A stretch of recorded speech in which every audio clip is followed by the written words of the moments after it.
Okay, so we're going to tire repair.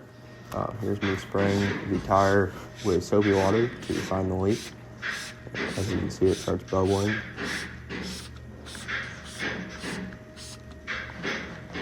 We're then going to remove the valve stem center and break the wheel off the bead, or break the tire off the wheel and pull it off.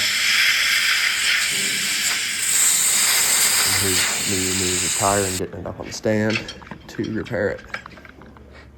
So I found the hole, and then proceeded to clean up the area with a die grinder, and then rubber prepped it with some rubber prep, and then you just wipe it all off and make sure it's all clean.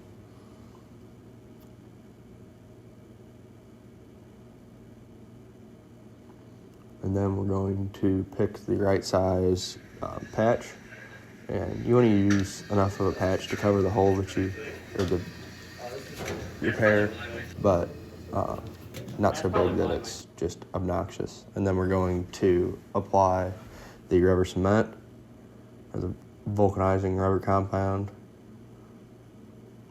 And then again with that, you want to make it bigger than the patch that you are applying, and then let it dry for around 2 minutes or so and begin to flash.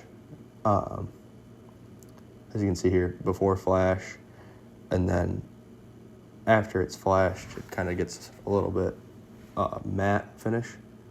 And then you can go ahead and apply your patch, and then you get to use the little disc deal and kind of knead it out, make sure that it's completely applied and that there's no air gaps in there, and ensure that your patch is going to seal properly. Then we're going to throw the tire back on and mount it back up.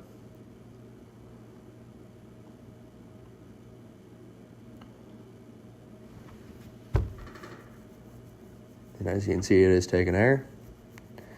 And then you should always go back with your soapy water and check your repair to ensure that you did everything correctly and that it is not leaking.